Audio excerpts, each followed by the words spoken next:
What if the only person who could save 42 lives was the one no one ever noticed?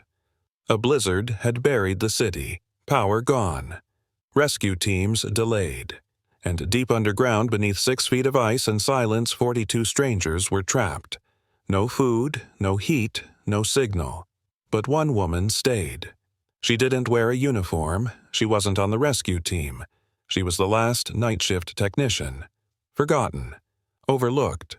She could have left, but she didn't.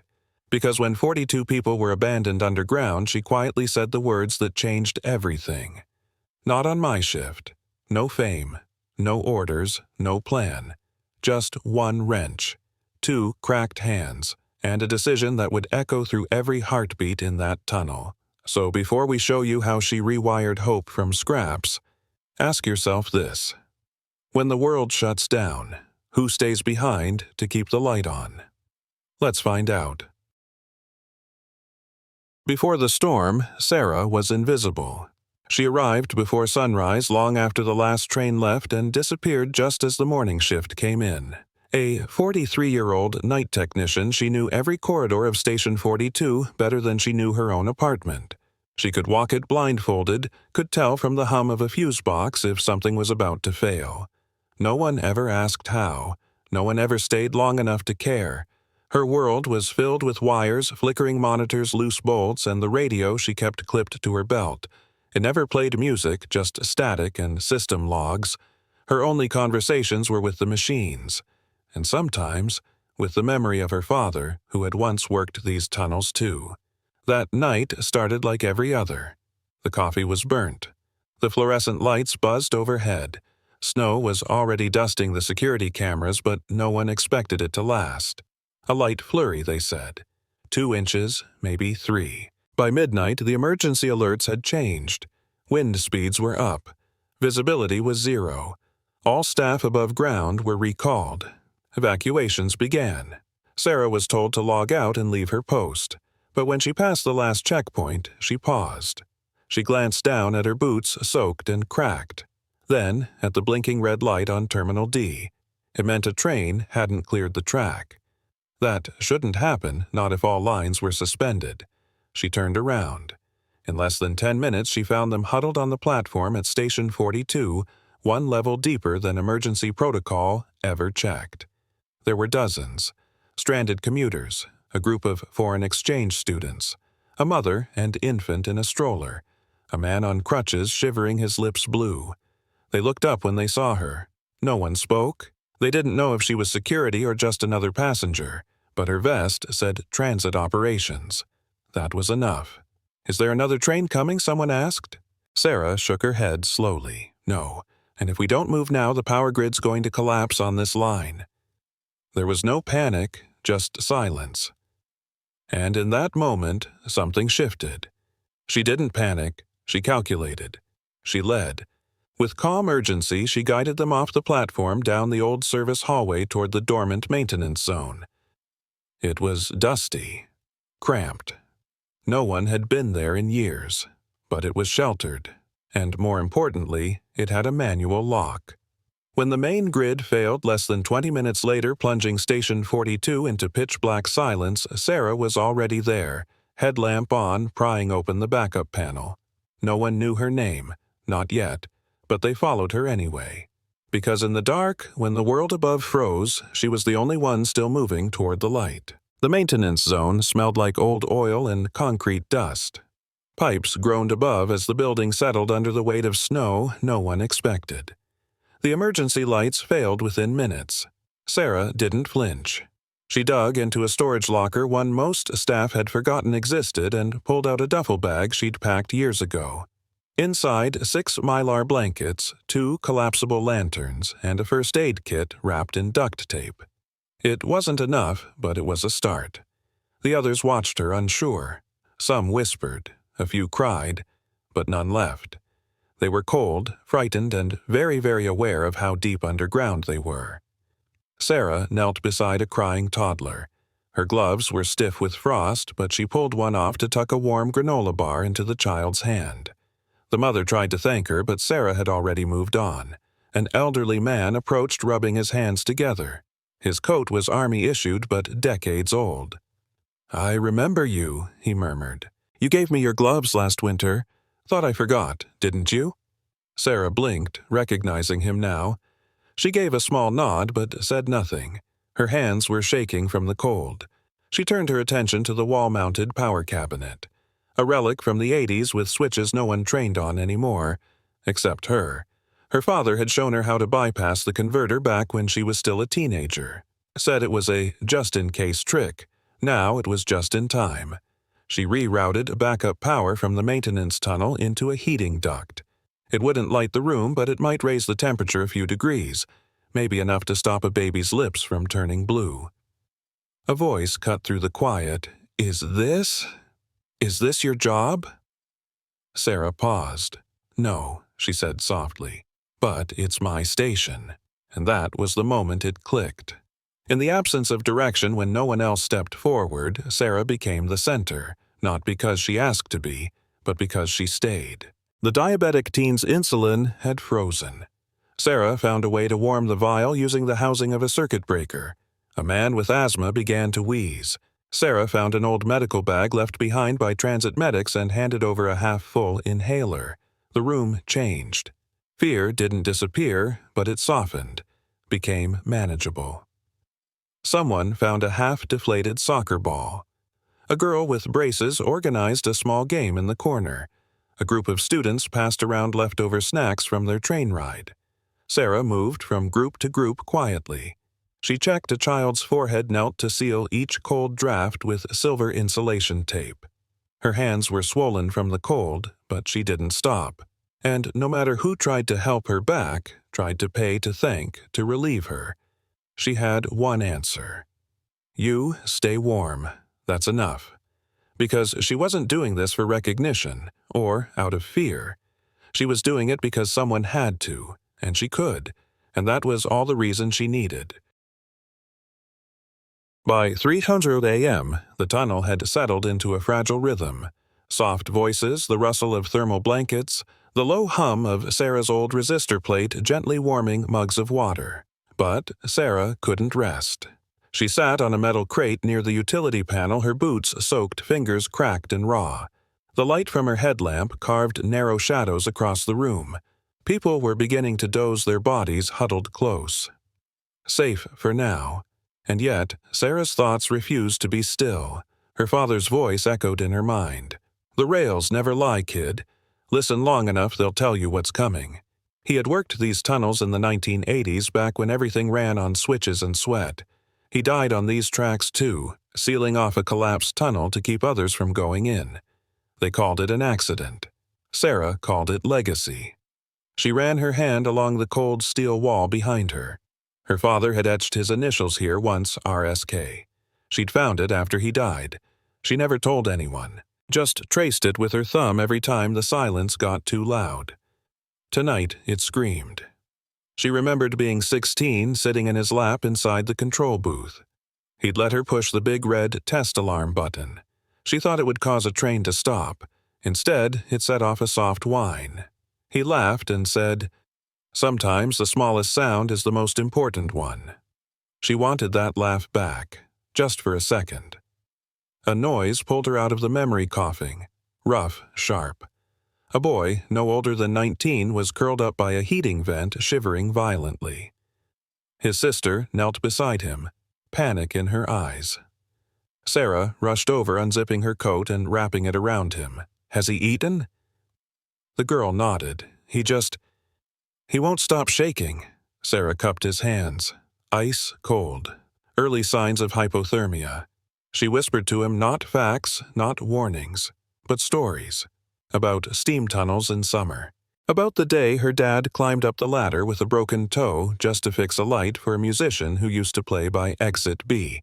About how sometimes survival isn't heroic, it's just staying 1 minute longer than fear wants you to. The boy's shaking slowed. The girl began to cry silently. Sarah stayed with them until both were calm. When she finally stood, she saw others watching. Not with expectation, but with recognition. That was the moment she realized this was no longer just a group of stranded passengers. It was a community. Fragile. shaken, but bonded by one quiet, constant presence her. And for the first time, Sarah felt something she hadn't let herself feel in years. She mattered. Not because of a title, not because of a spotlight, but because when 42 lives needed someone to stay, she did. And sometimes staying is the most radical thing a person can do. At 4:10 a.m., the trap sprung. Sarah had been pacing between the ducted corners, checking on the few makeshift heating rigs they had managed to keep alive. The resistor plate buzzed faintly near the center.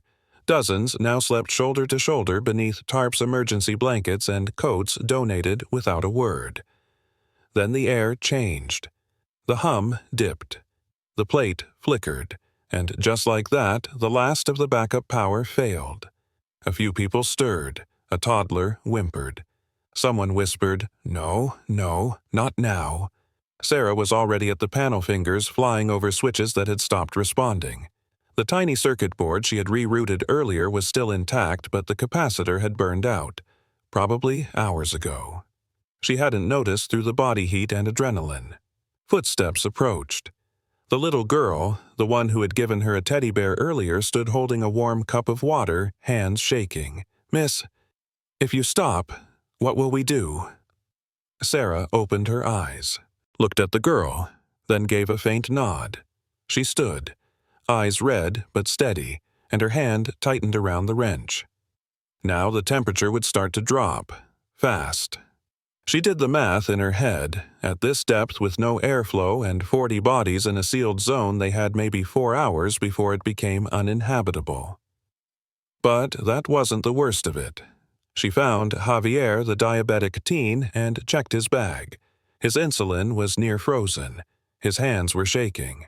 Sarah stared at the control box again, then at the decommissioned service drone in the corner, a relic from a modernization project that had been canceled years ago. It had power cells, old ones, but lithium still holds charge. She pried the drone open with a wrench, sparks flying, the flashlight wedged between her shoulder and neck. 2 of the cells were dead, but the third... Her hands trembled as she clipped it to a converter she built using scavenged copper wire, an old fuse from the vending unit, and duct tape. Nothing. Then click. A soft green light blinked once, then again. A low hum returned. Not enough to restart the full system, but enough to reactivate the resistor plate, power a lamp, and plug in the insulin warmer. The boy's sister sobbed with relief. Someone whispered, "She did it." Sarah didn't look up. She was already using the charge meter to ration heat output. In the far corner, the girl with braces stood and said to no one in particular, "She's like a machine." Someone else added, "No. She's more human than all of us right now." Sarah finally looked up, face smudged with soot. Eyes, red mouth pressed into a line. "This isn't over," she said softly. "We've bought time, that's all." And then, without a word, she took off her own gloves and gave them to a man curled in the coldest part of the room. No fanfare, no explanation, just duty. Someone tried to hand her a granola bar. She shook her head. "I'm good." She wasn't. She was starving. Her boots were wet. Her muscles ached from hours of bending, lifting, rewiring. But she had made a promise unspoken, but absolute. Nobody freezes. Not on my shift. And in the dim glow of salvaged light, surrounded by strangers and silence, Sarah proved it. The first sound they heard was a rumble. Not thunder, not the storm above. Engines. At 6:45 a.m., after nearly 36 hours sealed underground, the thick steel doors at the upper service bay groaned open just an inch at first, then more. A sliver of white light cut through the darkness. Someone shouted, "They're here!" Cheers erupted. Some cried. Some stood in stunned silence. Sarah stood still. Her body tensed as boots echoed down the stairwell. First responders in orange gear. Fire department. City engineers. One man wore the official badge of the Transit Authority. Behind him, a high-ranking emergency ops officer barked commands into a shoulder mic. They swept the room like a rescue squad entering a collapse zone, checking vitals, scanning faces. Then they saw the people weren't panicked. They were organized, calm, covered in emergency gear, huddled near heating vents that worked. A field medic turned and said, confused, "Who's in charge here?" No one answered. Then slowly, one person pointed to Sarah, then another, and before she could step away, they had made a quiet circle around her, not to protect her, not to celebrate her, but simply to recognize her. She stepped forward, her transit vest barely clinging to her soot-covered coat, face pale, lips cracked. Her headlamp still blinked faintly from the side of her beanie. "I'm Sarah," she said simply, "night shift technician."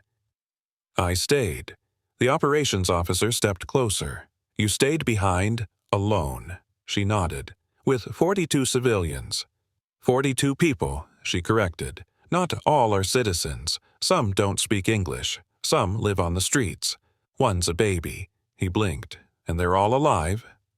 "Yes, sir." He looked around at the sleeping bodies, the small fires burning safely in containment barrels, the repurposed drone batteries, the makeshift water heater rigged with copper wire, and this setup. "You did this?" "Repurposed what I had. I didn't invent anything." The medic beside him murmured, "No, but you saved everyone." Sarah said nothing. She didn't cry, she didn't bow, she didn't smile, she just stood there exhausted, shaking slightly but steady. And that's when something extraordinary happened. The boy with hypothermia stood still, wearing Sarah's coat. His sister helped him raise a hand. The elderly man who remembered her from last winter saluted. The young girl with braces gave a quiet nod, then placed her toy bear at Sarah's feet. No one applauded. No one filmed. But the room, the entire room, stood still. Not for a hero, not for a leader, but for a woman who had stayed when no one else had. A quiet voice in the back asked, "Can we take her name down?" And Sarah shook her head. "You don't need my name," she said. "You just need to remember that someone stayed." Then she turned and walked back into the tunnel, back to work, because as long as people were still down here, her shift wasn't over. By noon, the station was empty. The evac buses had rolled in, loaded the survivors one by one, blanketed, bandaged, holding thermoses of soup poured by rescue volunteers. The emergency crew offered Sarah a ride to the hospital. She declined. Offered her a press pass. She shook her head. Offered to call her family. She simply said, "This station is my family." And then she went back underground. The tunnel felt different now, like it had exhaled. Where bodies had lined the walls, where soft crying and coughing once filled the air, there was only silence. But not hollow silence. A full one. She moved from vent to vent, closing the panels she had cracked open to draw warmth. Taped wires were peeled down. The last of the drone's power cell was safely extracted and tucked back into the maintenance vault. No ceremony, just restoration. And on the far wall beneath the flickering light she had reignited with her father's old trick, someone had written a message in marker. She stayed. "That's why we're alive." Sarah paused. She reached up and erased it. Then she opened her tool bag, pulled out a small steel engraving plate, one she'd carried for years but never used, and bolted it gently beneath the pipe she had slept against. No names, no praise, just 4 words, where one person stood. That night, as she sat in the operations booth alone, sipping tea from a cracked transit mug, a knock echoed from the upper stairwell. It was a man in a suit. Transit Authority brass.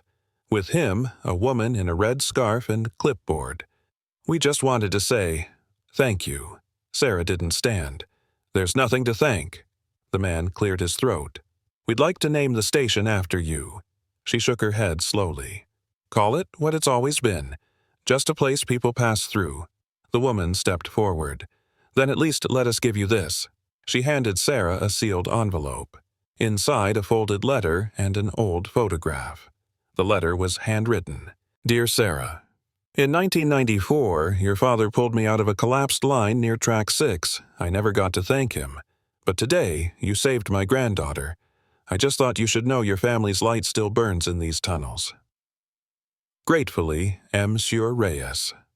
The photo was of her father standing on the tracks covered in dust holding a lunchbox and smiling like the world hadn't yet broken him. Sarah folded it carefully, tucked it into her chest pocket. She didn't say a word, because she didn't need to. The snow had melted by the end of the week. City trains rumbled back to life, their whistles echoing through the tunnels like old voices returning home. Platforms buzzed again, suits and backpacks, earbuds and coffee cups. No one looked twice at the bolts on the wall or the taped-up panel near the emergency lock, but Sarah noticed. She always did. On the first morning trains resumed, she sat alone on the bench near the south entrance where the resistor plate had once hummed beside sleeping bodies. In her hands, a lukewarm cup of tea. On her lap, a small plush bear cleaned and mended. People passed by without seeing her. But one girl, maybe 10 years old, hair in tight braids, paused. She looked up at Sarah, eyes squinting like she was trying to remember something. Then she smiled. "You're the lady who stayed." Sarah's lips parted. "Just slightly. I guess I am," she said. The girl nodded solemnly and ran to catch up with her family. Sarah turned her gaze to the far wall where the steel plaque still gleamed softly under the fluorescence, where one person stood. It wasn't fame. It wasn't glory. It wasn't even a name.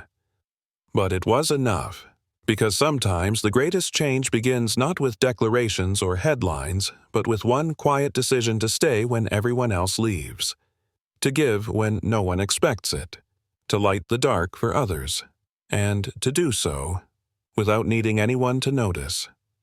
Sarah stood, took one last sip of tea, and disappeared down the access stairs, toolbox in hand.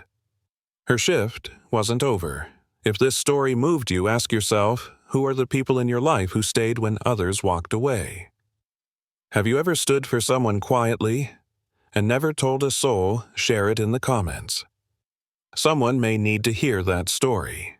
And if you believe kindness still matters even in the dark, like, share and subscribe to Embrace the Journey. We tell stories of quiet heroes, just like Sarah. See you in the next one.